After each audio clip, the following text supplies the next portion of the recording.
It was New Year's Eve, and my work cell phone rang, and I was annoyed, but I answered it. And my friends immediately started teasing me that I was running a gay crisis hotline. But when I answered, I heard this scared kid, and he said, "My name is Sean. My dad kicked me out because I'm gay, and I don't know anyone. Please don't hang up on me." So I listened patiently as Sean told me his story, which unfortunately was not unique to me. On his 18th birthday, Sean's dad said, "No son of mine is going to be like that and live in this house, so pack your bags." He drove Sean down to Charleston from Delaware so that he could be homeless in a warm climate. He said it was because he loved him. So Sean still had a whole year left of high school, if that puts it into context for you. But here he was abandoned, and he's freezing, and he's terrified of the older guys who were calling him the F word. You know the one, it rhymes with maggot. And I could hear them threatening to kick his ass in the background. And at that point, I was no longer annoyed at getting a work call on a holiday, because for me, I was still having fun hanging out with my friends and with my family. For Sean, it was the harsh realization that he no longer had a family. He was in a place where he didn't have even one friend, and he no longer had a home. So I started to think, how many numbers did this kid call before he got to mine? And I said, "Sean, I'm so happy that you called me. How did you even get my number?" And he said, "Oh, I got it off these Traveler Kids as they were hitchhiking to California." Traveler Kids are youth in the homeless community who form really, really tight, chosen family bonds. They travel around the country from city to city.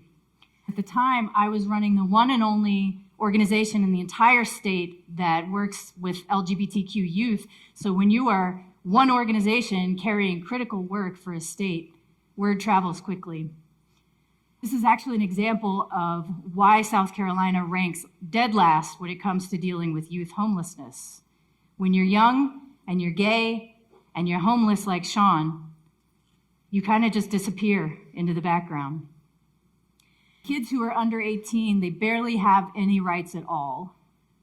Take Charles. He's a transgender guy, and when he was 14, he got locked up in the juvenile justice system.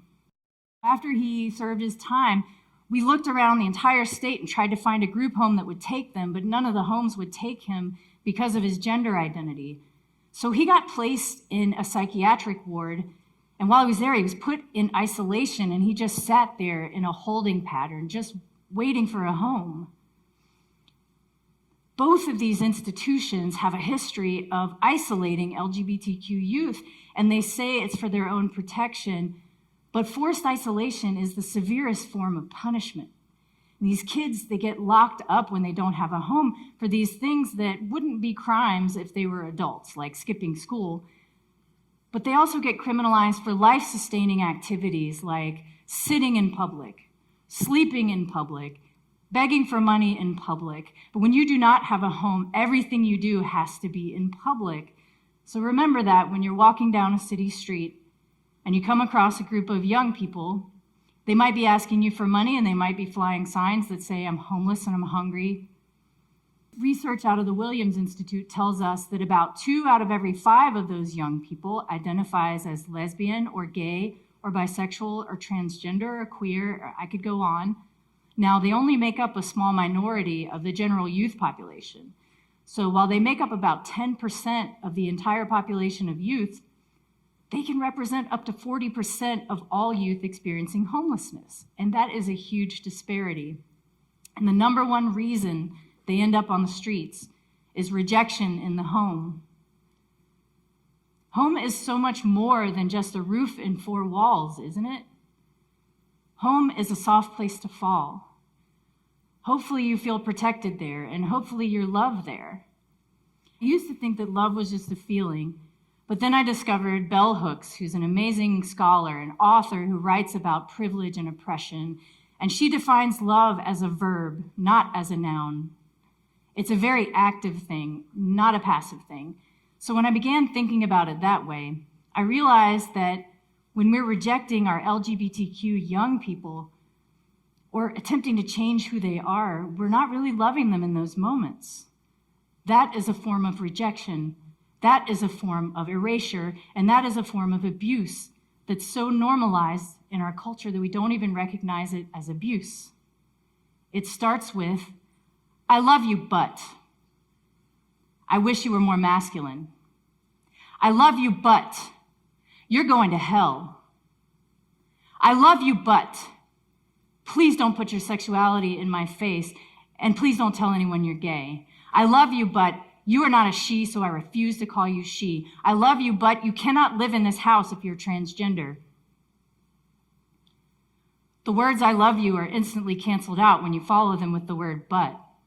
I remember this bright and bubbly teenager named Mila. Her family sent her to an ex-gay ministry, ex-gay conversion camp when they found out she was transgender. If you've never heard of ex-gay conversion therapy or reparative therapy, it's based on the premise that being LGBTQ is some form of defect that needs to be fixed, or it's some kind of disease that needs a cure.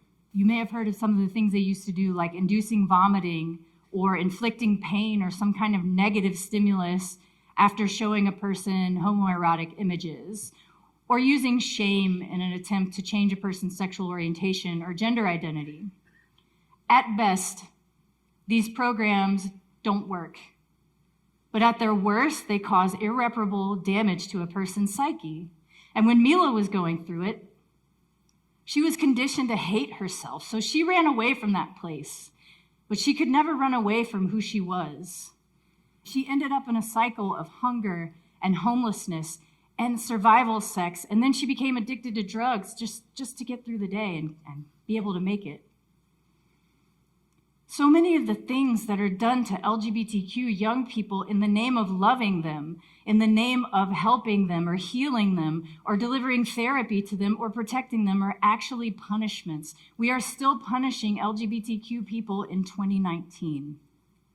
Now, you may be sitting there thinking to yourselves, that's horrible, these systems are terrible, and these parents are horrible for kicking their kids out, but what can I do about it?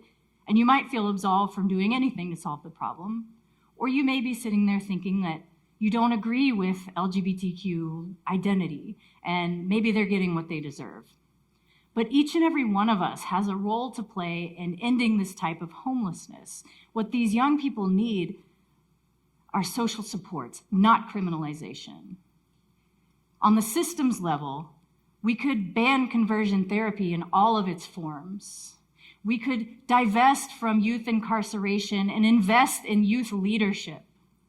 Decriminalize the things that young people have to do to survive on the streets, and allow the youngest ones to get the life-saving support that they need without getting all tied up in the court systems. Allow the young people to tell us where they would feel safest and most protected, rather than forcing them into isolation or forcing them to live in gendered spaces that don't match their gender identities. Public policy around these issues should be shaped by the young people who have to live with the consequences of the policies. We need to expand our definition of homelessness to include couch surfing, or honestly to cover any young person that doesn't have a stable nighttime residence. A young person should not have to sleep on the street in order to get help. The longer they're out there, the worse it is for them. So on the individual level, make room for LGBTQ young people to tell you who they are and believe and support them when they tell you. If you can do that, you might make an excellent foster parent. But a word of warning, in South Carolina, you could be turned away by state-funded agencies on the basis of your sexual orientation or gender identity or even religion. Support, celebrate, affirm, and love the LGBTQ people in your lives and in your families. Make that the rule and not the exception. We can start by saying, I love you and I love all of you. I love you and you are exactly who you're supposed to be. I love you and I see you. I love you and I respect your name and your pronouns. I love you and I will support you in any way you need support.